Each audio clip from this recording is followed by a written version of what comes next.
आपने कई बार सुना होगा कि हिंदू धर्म में 33 करोड़ देवी देवता होते हैं। ब्रह्मा विष्णु महेश को भी त्रिदेव या त्रिमूर्ति कहा जाता है और इन्हें हिंदू धर्म का सर्वोच्च देवता माना जाता है। उत्तर भारत में राम की, गुजरात में कृष्ण की, महाराष्ट्र में गणपति की, दक्षिण में बालाजी की, उड़ीसा में जगन्नाथ की, बंगाल में देवी की। इस प्रकार भारत के अलग अलग हिस्सों में बहुत से भगवानों की पूजा की जाती है। गाँव कस्बों अलग अलग जनजातियों और संप्रदायों के अपने अपने भगवान है। तो क्या हिंदू धर्म में इतने सारे देवी देवता होते हैं? क्या ये सभी देवी देवता बराबर हैं या इनमें से कोई सर्वोच्च है या ये एक ही ईश्वर के अलग अलग रूप हैं? ज्यादातर हिंदुओं को भी इस बारे में स्पष्ट ज्ञान नहीं होता, तो बाहर की सभ्यता के लोगों के मन में इसके प्रति भ्रम होना सामान्य ही है। आज की वीडियो में इसी बात के बारे में विस्तार से बात करेंगे। वीडियो में अंत तक बने रहिए। आप देख रहे हैं ब्रेकआउट फैक्ट्स।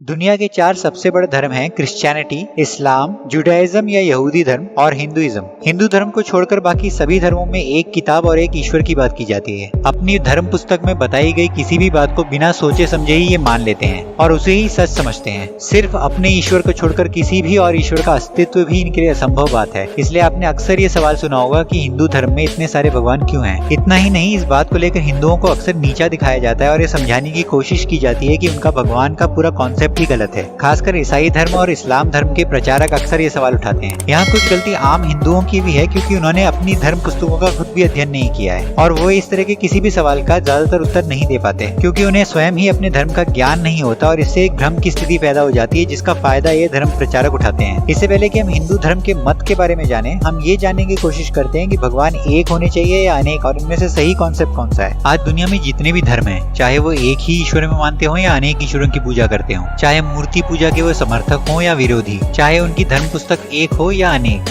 वे अपने धर्म में इसलिए हैं क्योंकि वे अपने धर्म में पैदा हुए हैं। और ये बात खासकर हिंदुओं पे लागू होती है क्योंकि वे तो अपने धर्म का प्रचार भी नहीं करते। आज दुनिया में जितने भी लोग जी रहे हैं उनमें से किसी ने भी अपने किसी भी धर्म के भगवान को नहीं देखा है। तो भगवान के बारे में हम अपने माता पिता, अपने पूर्वजों से, किस्से कहानियों से या धर्म की पुस्तकों से ही सीखते आ रहे हैं। ऐसी स्थिति में जो ये कह रहा है कि भगवान सिर्फ एक हो सकते हैं या दूसरा व्यक्ति जो ये कह रहा है कि भगवान अनेक हैं, दोनों ही की बात अपने विश्वास यानी बिलीफ पे टिकी हुई है। ऐसे में एक विचार ऊंचा है और दूसरा विचार नीचा है, ऐसा कोई मूर्ख ही कहेगा। तो अगली बार अगर आपसे ये सवाल किया जाए तो इसे डिफेंड करने की कोशिश बिल्कुल मत कीजिए और गर्व कीजिए कि आप हिंदू हैं। चलिए अब ये भी जानते हैं कि हिंदू धर्म पुस्तकों में इसके बारे में क्या कहा गया है और हिंदू धर्म गुरुओं का इसके बारे में क्या मत है। देखिए, हिंदू धर्म में कभी भी ये नहीं बताया गया कि अनेक ईश्वर हैं और ये सारे ईश्वर एक समान हैं। तो सवाल ये उठता है कि इतने सारे देवी देवताओं की पूजा क्यों की जाती है। ये विचार पुराणों की कहानियों पर आधारित है और वास्तविक हिंदू धर्मशास्त्र में इसका ज्यादा महत्व या प्रासंगिकता नहीं है। दुर्भाग्य से विश्व धर्मों के अधिकांश शिक्षक छात्रों को ये गलतफहमी सिखाते हैं कि हिंदू बहुदेववादी होते हैं। हिंदू इस अर्थ में कभी बहुदेववादी नहीं थे कि कई समान देवता हैं। हेनोथिज्म, जिसका शाब्दिक अर्थ होता है एक ईश्वर, जिसे दार्शनिक समावेशी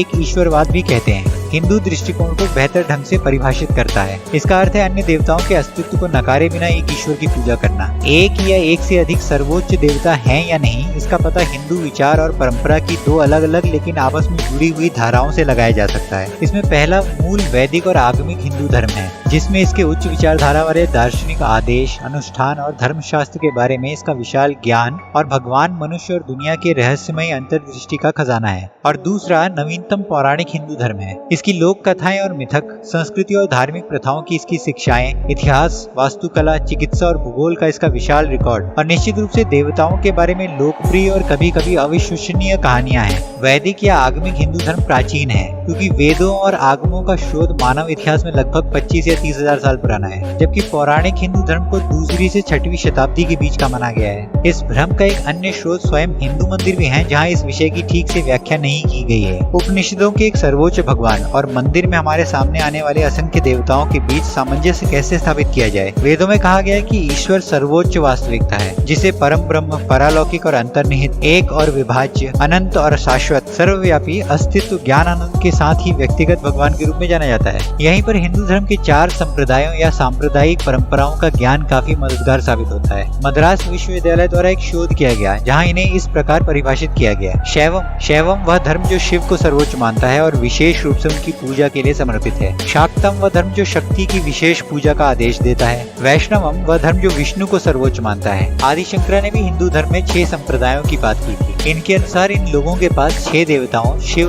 विष्णु, शक्ति, गणेश, सुब्रमण्यम और सूर्य में से किसी एक को सर्वोच्च भगवान, अपने इष्ट देवता या पसंदीदा देवता के रूप में पूजा करने का विकल्प होता है। हालांकि ये सभी हिंदू संप्रदाय ये दृष्टिकोण रखते हैं कि सभी देवता परम ब्रह्म परमात्मा का ही एक रूप है। उदाहरण के लिए शैव धर्म में भगवान शिव सर्वोच्च है और गणेश और सुब्रमण्यम अलग अलग देवता हैं जो उनकी सहायता करते हैं। पश्चिम में एक अनोखी भ्रमित करने वाली स्थिति जो हमें मिलती है वो यह है कि सर्वोच्च भगवान विष्णु और सर्वोच्च भगवान शिव को कभी कभी एक ही मंदिर में समान रूप से प्रतिष्ठापित किया जाता है। इससे एक गलत धारणा बनती है कि हिंदू धर्म का पालन करने वाले एक से अधिक सर्वोच्च ईश्वर की पूजा करता है। ये समस्या भारत में नहीं होती, जहाँ किसी भी मंदिर में एक ही देवता को केंद्रीय देवता के रूप में प्रतिष्ठापित किया जाता है। अमेरिका के कई मंदिरों में शिव को विध्वंसक और विष्णु को संरक्षक के रूप में ही वर्णित किया जाता है, लेकिन जानकार शैव और वैष्णव इसे इस तरह से नहीं देखते। शैवों के लिए शिव संपूर्ण सत्ता है, न केवल विनाश करने वाले, और वैष्णवों के लिए विष्णु संपूर्ण सर्वोच्च प्राणी है, न केवल संरक्षण के भगवान। हिंदू धर्म के प्रकट ग्रंथों यानी श्रुति ग्रंथों, वेदों और आगमों का स्पष्ट दृष्टिकोण ये है कि हम अन्य सभी से ऊपर सर्वोच्च ईश्वर की पूजा करते हैं। सभी हिंदू आगम नामक धर्म ग्रंथों की श्रेणी से परिचित नहीं हैं। आगम अज्ञात पुरातनता की मौखिक परंपरा का हिस्सा थे, जिन्हें कुछ विशेषज्ञ सभी प्राचीन वेदों के समान ही प्राचीन मानते हैं। आगम शास्त्रों में मंदिर निर्माण और समारोहों के लिए प्राथमिक स्रोत मिलता है। उदाहरण के लिए शैव आगम में भगवान शिव को सर्वोच्च व्यक्ति के रूप में वर्णित किया गया है, जो सृजन, संरक्षण और विनाश के तीनों दिव्य कार्य करते हैं। इसमें कोई आश्चर्य नहीं कि शैव लोग इस कथन पर बहुत आपत्ति करते हैं कि शिव विनाश के देवता हैं, एक अवधारणा जिसका स्रोत पुराणों में मिलता है। दक्षिण भारत में ऐसे कई मंदिर हैं जिसमें वेंकटेश्वर और शिव के समान मंदिर हैं। यदि ऐसा कोई मंदिर पौराणिक दृष्टिकोण अपनाता है तो यह कहेगा कि वेंकटेश मंदिर में हम संरक्षण के देवता विष्णु की पूजा कर रहे हैं और शिव मंदिर में हम विनाश के देवता शिव की पूजा कर रहे हैं। लेकिन आगम शास्त्रों के दृष्टिकोण में हम कहेंगे कि वेंकटेश मंदिर हिंदू धर्म के वैष्णव संप्रदाय का है, जो विष्णु के रूप में सर्वोच्च व्यक्ति की पूजा करते हैं। इसी प्रकार माना जाता है कि शिव मंदिर हिंदू धर्म के शैव संप्रदाय का है, जो शिव के रूप में सर्वोच्च व्यक्ति की पूजा करते हैं। जब पुराणों को हिंदू धर्म पर अधिकार के रूप में ले लिया जाता है तो प्रकट ग्रंथों का उच्च दर्शन अस्पष्ट हो जाता है और भ्रम पैदा होता है। पश्चिम के मंदिरों के लिए हिंदू युवाओं के साथ साथ गैर हिंदू समुदाय के मन में भी हिंदू मंदिर पूजा के बारे में स्पष्टता पैदा करने के लिए वैदिक और आगमिक दृष्टिकोण की आवश्यकता है। सबसे पहले और सबसे महत्वपूर्ण, सभी हिंदू एक ही सर्वोच्च व्यक्ति की पूजा करते हैं, भले ही अलग अलग नामों से और विभिन्न परंपराओं के माध्यम से। हिंदुओं के लिए बहुदेववाद की आलोचना सहने का कोई कारण नहीं है। हमारे पास एक सर्वोच्च ईश्वर की पूजा के बारे में मार्गदर्शन करने के लिए और ज्ञान प्रदान करने के लिए गौरवशाली वेद और आगम हैं। उम्मीद है इस वीडियो के माध्यम से हिंदुओं को उनके सामने आने वाली गलत धारणाओं का जवाब देने में मदद मिलेगी। दोस्तों, आज के वीडियो में इतना ही। अगर आपको वीडियो पसंद आया हो तो इसे लाइक और शेयर कीजिए और अपनी राय हमें कमेंट के द्वारा बताइए। अगर आपने अब तक चैनल सब्सक्राइब नहीं किया है तो चैनल सब्सक्राइब करें, क्योंकि इससे हमारा उत्साह बना रहता है और आप भी हमारे नए वीडियो जल्द से जल्द देख पाएंगे। आज के वीडियो में इतना ही। मिलते हैं अगले वीडियो में, तब तक के लिए अपना ख्याल रखिए।